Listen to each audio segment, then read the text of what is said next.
నమస్తే రమగారు. నమస్తే జయ. రమగారు, సంక్రాంతి శుభాకాంక్షలు. మీకు కూడా జయ. సుమన్ టీవీ ప్రేక్షకులందరికీ మకర సంక్రమణ శుభాకాంక్షలు. మరి సంక్రాంతి పండుగ రోజు ఈరోజు విశేషాలు, విధి విధానాలు ఒక్కసారి ఎప్పట్లాగని పండగ చేసుకోవటమే అంతే. ఎవరి పద్ధతి ప్రకారం వాళ్ళు. ముందు రోజు భోగి పండగ, ఆ రోజు తలంటి పోసుకుంటాం. భోగి భాగ్యాల పండుగ అంటే మన ఇంటికి వచ్చినటువంటి వారి పంటల్ని వాటిని చూసుకొని సంతోషించే రోజు. ఈ సంక్రమణము ప్రధానంగా పండుగ కంటే పర్వదినం మెయిన్. సూర్యుడు ధనురాశి నుంచి మకర రాశిలోకి ప్రవేశిస్తాడు. ప్రతి నెల సంక్రమణాలు వస్తాయి. ప్రతి నెల సంక్రమణం కోసం సూర్యుడు ఒక రాశి నుంచి ఇంకొక రాశిలోకి ప్రయాణిస్తాడు. ఇట్లా 12 రాశుల్లోకి 12 నెలల్లోనూ ప్రయాణం చేస్తాడు. ఇందులో నుంచి అందులోకి మారుతాడు. అయితే ఈ సంక్రమణం రోజున తర్పణాలు విడవటం అనేది సాధారణంగా కొన్ని కుటుంబాల్లో సంప్రదాయంగా ఉంటుంది. అలవాటుగా ఉన్నవాళ్ళు చేస్తారు. ఈ ప్రత్యేక సంక్రమణాలు ఇందులో ఏంటంటే కొన్ని చాలా ముఖ్యంగా చెప్పుకోవాల్సినవి. కార్తీకంలో ఒక సంక్రమణం తర్వాత కార్తీక మాసం తులా సంక్రమణం అది వస్తుంది. ధను సంక్రమణం అయ్యాక మనము అమ్మవారి మన గోదాదేవి పండుగ అని చేసుకుంటాం. ధనుర్మాసం నెలపట్టు నెలగంటు పట్టటము, ధనుస్సు నెల చేస్తాం. ఇది ఎట్లా ఉంటుందంటే మార్గశిర మాసంలో నుంచి సగము, పుష్యమాసంలో నుంచి సగము, ఇంచుమించుగా పూర్తి సగాలు కాదు, ఇంచుమించు సగం సగంగా కలిసి ఉంటుంది. ఈ ధనుర్మాసము మన 12 నెలల్లో లేదు. చైత్రాది మాసాలలో ధనుస్సు లేదు, ఉండదు. లేకపోయినా ఈ ప్రత్యేకమైన సంక్రమణ దినోత్సవాన్ని నుంచి మనం ధను సంక్రమణ నుంచి మకర సంక్రమణం దాకా ఈ మనం ధనుర్మాసంగా చేస్తాం. ఈ సంక్రాంతి పండగకి ముందు చేసే ధనుర్మాసం చాలా విశేషమైంది. ఇప్పుడు ఇక్కడ ఈ ధనుస్సులో ఉన్నటువంటి సూర్యుడు మకరంలోకి ప్రవేశిస్తాడు.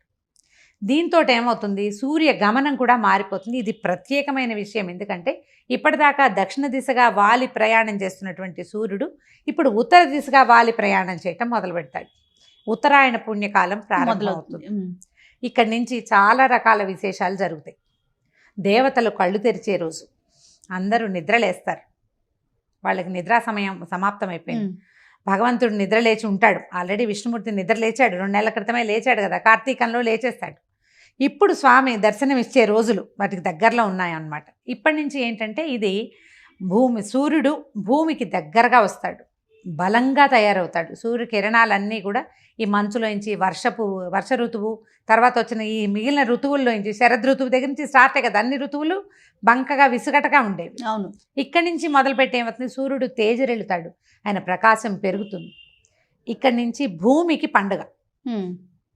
ఈ భూమి చేసుకోబోయే పండగకి మనం పెద్ద పండుగ చేసుకుంటాం.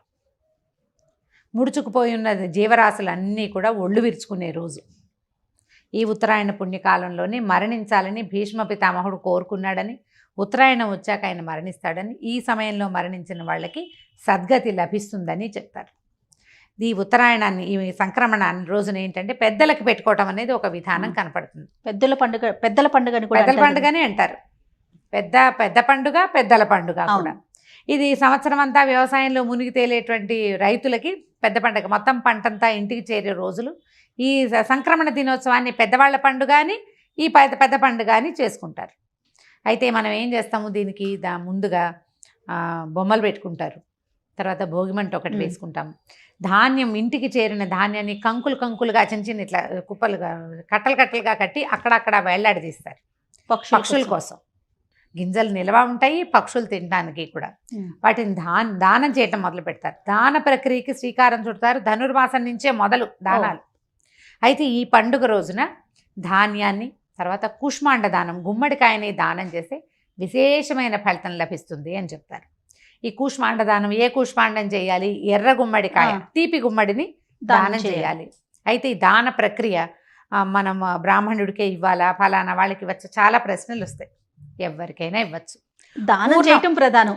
పూర్ణ కూష్మాండం నిండుగా మొత్తం పండుని దానం చేస్తే భూమిని దానం చేసిన ఫలితం లభిస్తుందని చెప్తారు. భూదాన ఫలితం. కూష్మాండం అంటే భూదేవి అన్నమాట. ఆ ఫలితం లభిస్తుంది.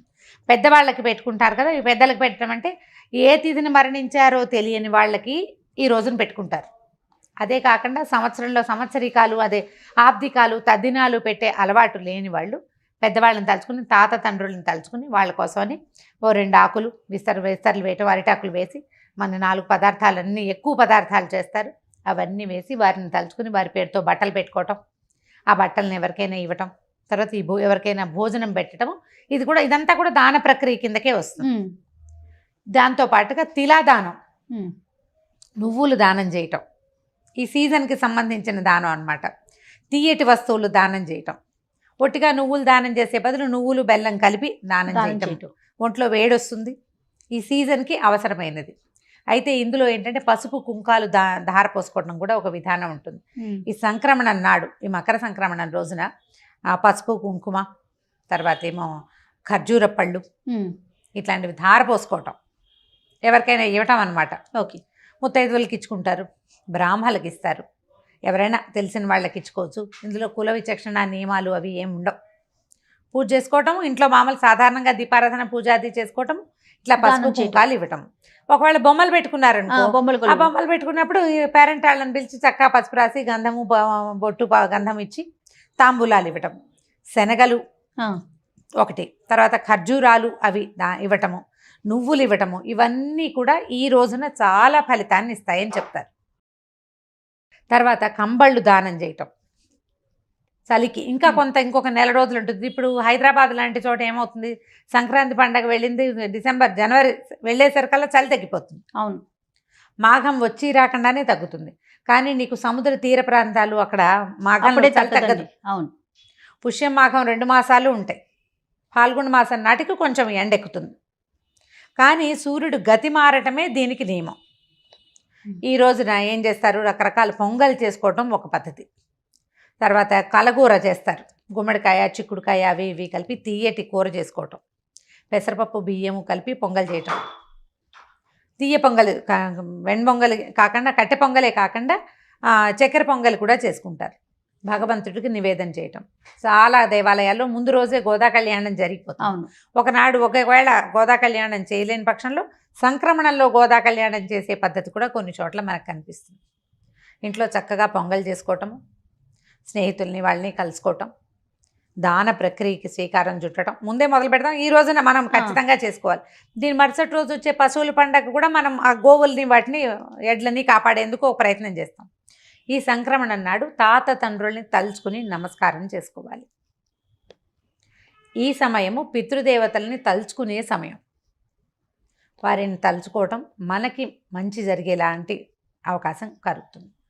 మనకి అంటే దాని వాళ్ళు ఎక్కడ వింటారా మన మాట అలాంటి ప్రశ్నలు వేయకూడదు. సంప్రదాయబద్ధంగా ఏం చేస్తున్నామో పండగని ముందుకు తీసుకెళ్ళాలి, మన పద్ధతి ముందుకు వెళ్ళాలి అంటే ముందు వాళ్ళు ఏం చేశారో మనం అది చేయవలసిందే, చెయ్యాలి నియమంగా. నువ్వు ప్రశ్నలు అవన్నీ లాజికల్ ఇంకొక రోజు వేసుకోవాలి. పర్వదినాల్లో లాజికల్ కోసం ఆలోచించొద్దు. పెద్దలు చెప్పిన విధానంలో పండగని ముందుకు తీసుకెళ్ళండి. దానివల్ల ఏమవుతుందంటే మనం ఇది వరకు ఏం చేసేవాళ్ళు మన వాళ్ళు అనేది తర్వాత తరాలకి తెలుస్తుంది. అవును, ఒక 10 ఏళ్ల పాటు ఓ చిన్న పిల్లాడు మన ఇంట్లో జరిగేవన్నీ చూస్తే మన తర్వాత కొన్నేళ్ల పాటు వాడు దాన్ని ముందుకు తీసుకెళ్తాడు.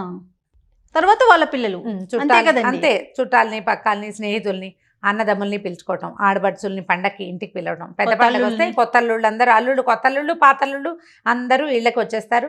ముందు రోజు మనం భోగి మంటలు వేసుకున్నాము. ఈ రోజున చక్కగా విశేషంగా పిండి వంటలు చేసుకుంటాం, అరిసెలు చేస్తాం.